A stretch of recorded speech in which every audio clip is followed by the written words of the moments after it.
Thank you that we can trust you with where we go. Thank you that you're concerned about our welfare. For that reason, you gave us your word. And not just that, Father, you gave us Jesus, which is the game changer for life and for the life hereafter. We look at your word tonight. We invite you just to come and do what you would like to do in and through our hearts. In Jesus' name, amen. Would like to chat to you tonight just very specifically about the subject of you belong here, and just believe that God is going to do something very special as we do this.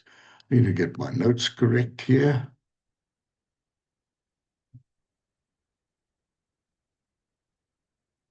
Thank you for your patience with me.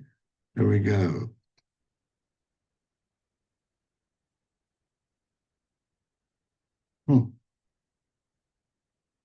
Okay.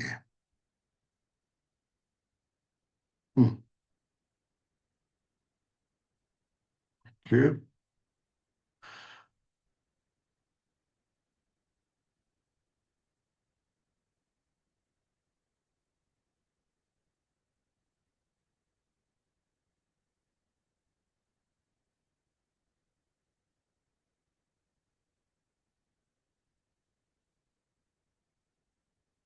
I think we've got it. Okay. Going to move on.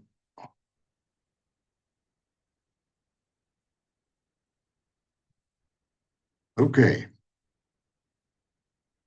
Some reason my notes are not cooperating electronically, but I would be happy to then just do it here for you this way. So, all right. Well, then, yeah.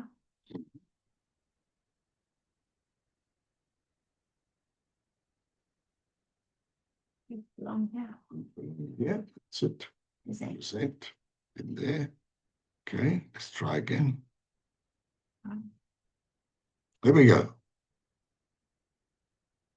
Glitch is sorted out. Thank you, Odette. We're moving. Okay. Ready to start there. Thank you. God loves us and wants us to, and refuses to treat us as expendable. He loves us and he wants us. And that's the important thing to remember, because one of the deepest human needs is knowing that our existence matters to someone.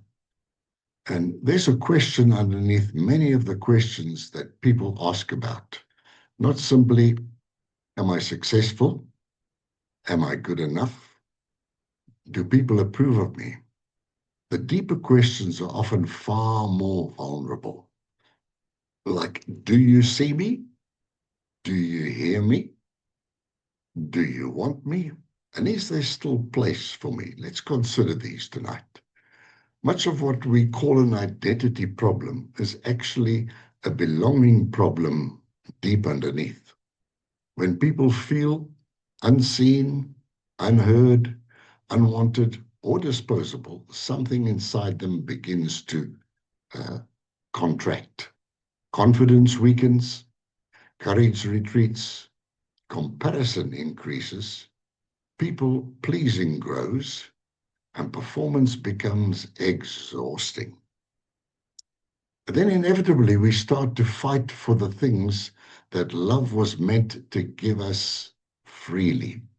We try and become visible. We try and become valuable. We try and become accepted. We try to become wanted. And into that human ache, the gospel of Jesus Christ speaks with astonishing clarity, because God sees us, God hears us, God wants us, and God holds us. Now, perhaps one of the deepest things that grace restores is not merely our behavior, it restores our sense of belonging. So let's look at the subject of being seen. The God who does not overlook you. One of the earliest names given to God in the scripture comes from a woman who had every reason to feel discarded. A lady by the name of Hagar in the book of Genesis. She felt used, rejected, driven out, and alone in the wilderness. And in a time alone in the wilderness, the Lord appears to her and she calls God Jehovah El Roi, the God who sees me. That's Genesis 16, verse 13. Now, what makes this extraordinary is the fact that Hagar was socially expendable. People could use her, people could dismiss her, and people could send her away. But God couldn't and still doesn't. So if you're facing that challenge, remember this. That's not the thing that God does. So let's look at Psalm 139, verse 2, because that takes it even deeper. The psalmist here says, you know when I sit and when I rise, you're familiar with all my ways. David is not describing surveillance. He's describing God's attentiveness. God's not watching us to look for mistakes. And there's an enormous difference between being watched and being seen. We say it this way. Being watched makes us self-conscious. Being seen makes us secure. God sees beneath the reputation. He sees beneath the performance. He sees beneath the failure. God sees beneath the version of who you think that other people should see and understand. Perhaps identity begins right here. I do not have to become visible to God. I already am. And some of us have spent years trying to get people to see us, trying to prove our worth, trying to explain ourselves, trying to defend ourselves, and trying to make sure that nobody forgets us. Interesting comments, aren't they? Think how they apply to us. But when you know God sees you, you can stop begging every room to validate your existence. You and I belong to him through Jesus Christ because God has seen us. God sees us. Then let's look at being heard. Remember that your voice matters to God. And the psalmist makes it so clear in Psalm 34, verse 17, says, the righteous cry out and the Lord hears them. So remember that when you're talking to God, he hears you. There's something deeply healing about knowing that your voice matters. Jesus showed this repeatedly. Let's look at some examples from the Gospels. Bartimaeus is shouting while the crowd is trying to silence him, but Jesus stops. The woman with the issue of blood is hidden in the crowd. Jesus stops. Zacchaeus is sitting in a tree hoping for a glimpse, and Jesus stops and calls him down. The Samaritan woman carries a complicated story in John 4, a complicated reputation, a complicated relational history. But Jesus sits down and talks with her. Again and again, Jesus communicates this clearly. I see you. Your story matters. Your questions matter. Your voice matters. So often religion can make prayer feel like paperwork being submitted to heaven. But Jesus made prayer look like a relationship. Please remember this. God is not merely interested in our obedience. He's interested in our voice, our talking to him. May I encourage you with this? Sometimes what people need most is not advice. It's the experience of being heard. And perhaps that's why in the Psalms, they're so brutally honest about communicating with God. What comes out clearly in the Psalms when you read them, God is not afraid of your anger. God is not intimidated by our disappointments. God is not offended by our confusion at times. And remember this, we don't have to edit ourselves before speaking to him, because we know that we are seen and that we are heard and we belong and we are wanted. So let's look at wanted. God is making a clear difference between being wanted and not tolerated, but wanted. You see, this may be one of the hardest things for many believers to receive. This is something that I struggled with. Uh, we can believe that God loves us theologically while secretly believing that he would prefer a slightly improved version of us. Come on, haven't we all had that thought? It's sort of like we can imagine God saying, I love you, but could you please sort yourself out? But Jesus says in John 15, verse 15, I've called you friends. And then he moves on. He says, you did not choose me, but I chose you. So we're chosen. That's belonging language. That's the language of somebody who is wanted and desired by God. Galatians 4, verses 4 to 7 speaks about adoption into the family of God. Uh, Ephesians 1, verse 4 declares uh, that was the intention of God before the foundation of the world. You see, God's intention is not simply, I'll forgive you enough to let you into heaven. It is, I want you in my. Isn't that beautiful? God wants us in his family. So remember this, that adoption was not God's emergency response after humanity messed up. Family was in his heart even before failure entered the story, right from the foundation of the world. And I'd like to focus on this just for a minute, that there's a profound difference between being permitted and being wanted. Many people have spent their lives feeling permitted. Let me explain that. Permitted in the family, permitted in the church, ouch. Permitted in a friendship, permitted in the room, but rarely truly wanted. That's the big difference. Now, grace announces something entirely different. Hallelujah.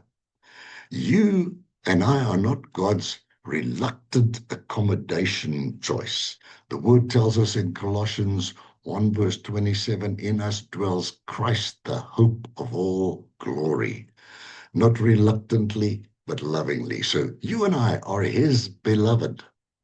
The great thing is we don't have to audition for a place in the Father's house. We're not waiting for heaven to decide whether we fit. We belong because of what Jesus has done for us.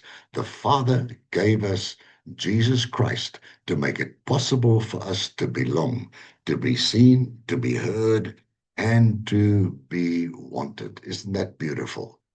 You see, the fourth thing I want to look at here is being held. God refuses to treat us as disposable. I think this may be one of the strongest themes of Jesus' ministry, because human systems, as we have all experienced, often discard people when they become inconvenient. That can be very painful. Uh, when people fail badly enough, you probably could understand that. Or we disappoint someone deeply enough, or we lose our usefulness in the eyes of people, or we damage our reputation, or you're getting too old, or you become too complicated. And then you might have had that experience that someone who once celebrated you is beginning to explain why they can live without you. Now, if that's the case, listen to what Jesus says in John 6:37. He says, whoever comes to me, I will never drive away. And in John 10:28, he says, no one will snatch them out of my hand. So if you're going through that tough experience right now, where it feels like you're being excluded and you're just being permitted and not really wanted, Jesus said, whoever comes to me, I will never drive away. And no one will snatch you out of his hand, because you've been bought with a price, the precious blood of Jesus, and adopted into the family of the Father. Think about that. Our culture has a delete button. But here's the good news. Grace has restoring hands, not a delete button, but restoring hands. Remember this? Again, we look at some examples from the scriptures that are so well known, and trust that they will be absolutely of great help to you tonight. That Peter failed dramatically, but Jesus went looking for him. You remember that? Jesus found him back at the sea when he'd gone back to his old trade after denying Jesus. Thomas doubted the resurrection of Jesus, but Jesus returned for him.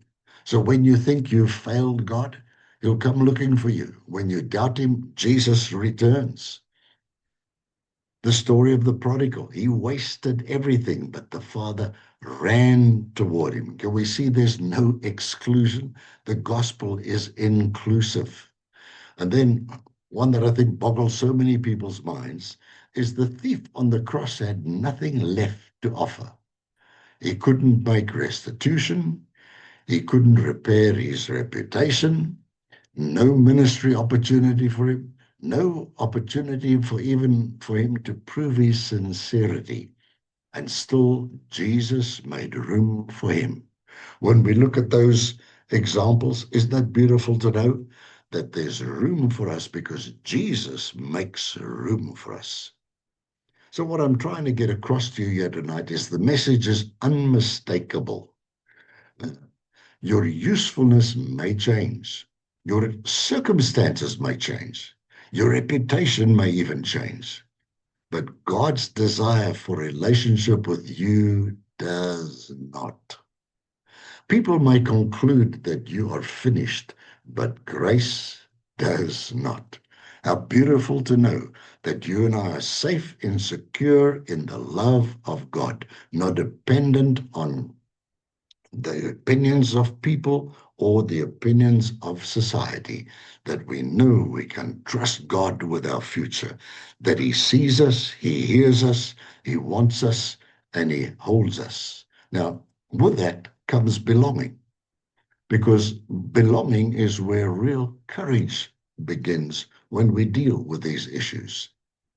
Let me remind you of this, and think of how this applies to you.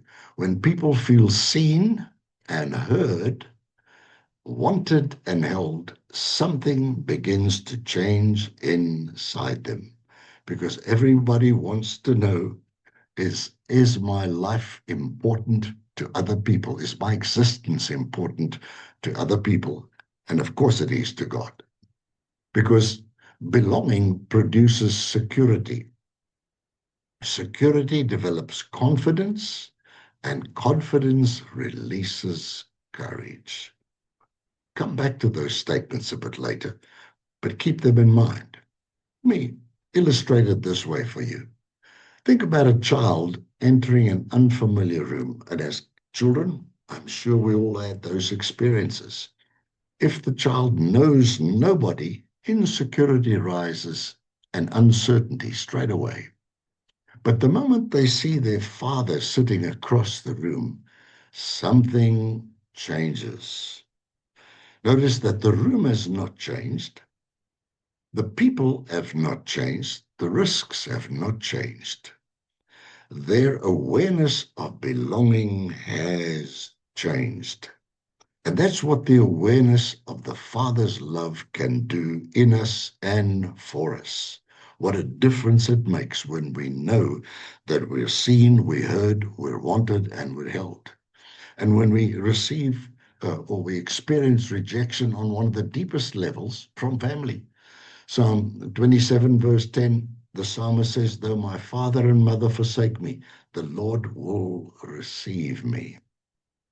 Very interesting that the Hebrew word or idea of received carries the idea of being gathered in, being gathered in. Notice that, please. You may experience rejection, but rejection does not get to define your identity because someone has gathered you in. Who? God has. He's adopted you into his family, and that changes how you stand. Because then identity can say, I know who I am. Belonging says, I know whose I am. And confidence says, I don't have to prove myself because Philippians 1 verse 6 says, I'm confident of this, that he, Jesus, who has begun a good work in me, will complete it. And then courage will rise up and say, because of this, I can move forward. How often do we try and build courage by telling people, and sometimes even ourselves, believe in yourself? But the scripture gives us something far deeper. It reminds us that we have courage because we are loved and we belong. You see, courage built on self-confidence collapses when the self is having a bad day. You've been there, I'm sure, where you've experienced that. But we look at what Jesus did. Jesus built people through belonging. So stay with me for a few more minutes.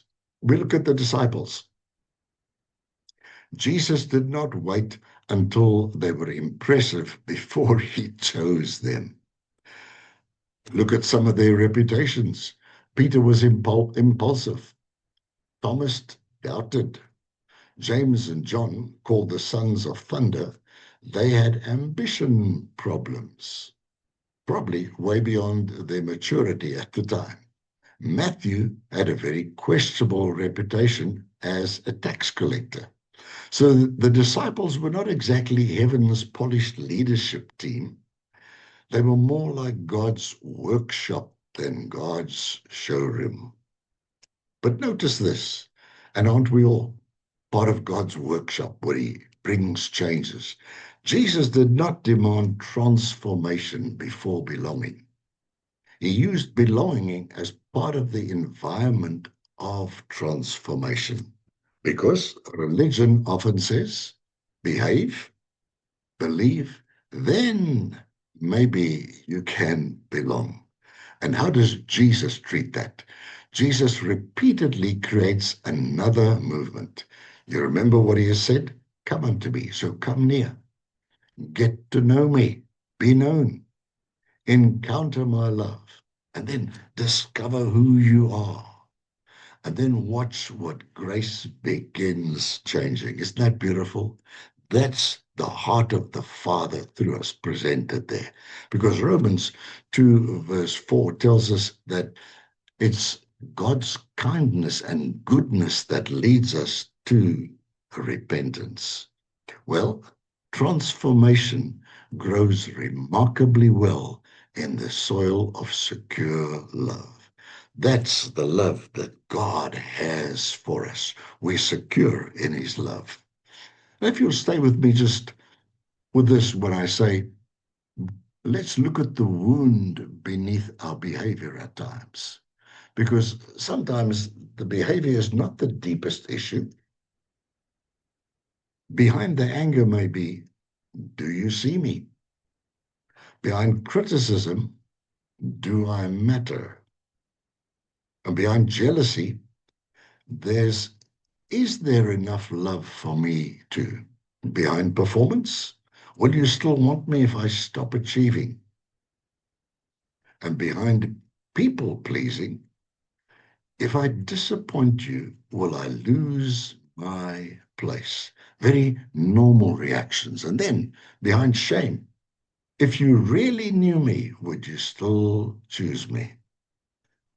And then Jesus steps directly into these questions, not merely with doctrine, but with himself. Because we know that he has said, I see you, I hear you, I know you, I chose you. Come to me and remain in me. You belong here. What an assurance from the gospel of Jesus Christ for us. That's why grace produces far more than forgiveness. Grace builds identity. Identity, we come back to it, creates security. Security creates confidence, and confidence creates courage. And then listen to this. Courage enables us to live instead of spending our lives protecting ourselves from rejection because we know that we belong. Hallelujah. So as we wrap it up tonight, let's remind ourselves, I'm seen, therefore I don't have to perform for attention because God sees me. I'm heard. Therefore, my voice has value. And I am wanted. Therefore, I don't have to audition for belonging. And I'm held. Therefore, rejection cannot have the final word. Isn't that beautiful? So from that place of belonging, we can say, I know who I am because I'm discovering whose I am. I belong. I know who I am because I'm discovering whose I am. I belong to God Almighty through his Son, Jesus Christ. That enables us to walk into difficult situations and difficult rooms, so to speak, with a different posture. Not arrogance, not superiority, but with a quiet confidence of somebody who has finally discovered, and I trust you have as we go through this and you listen to this again later. I do not have to fight for a seat at every table because I already have a place in the Father's house. And God doesn't merely tell us that we're forgiven. The love of God doesn't tell us we're merely forgiven. It tells us and gives us somewhere to belong. And because I belong, courage begins to replace fear. Confidence begins to replace striving. And identity no longer has to be negotiated with every opinion in the room. Because God says, I'm his. I belong here. And Father, as we pray tonight and close off with prayer, we want to thank you for a new sense of belonging, a new sense of realizing that we are seen, we're wanted, we're heard, and that we're held by you. And I pray, Father, that as we move into the days ahead, that the sense of belonging would continue to grow in our lives and overrule all the negativity that has thrown us to us. Thank you, Jesus, that you said, you've not chosen me, but I have chosen you. And we thank you that you've chosen us to bring fruit. So I speak life and hope over people tonight, myself included. And I thank you that we'll be the difference makers and the world changes because we know who we belong to. Amen.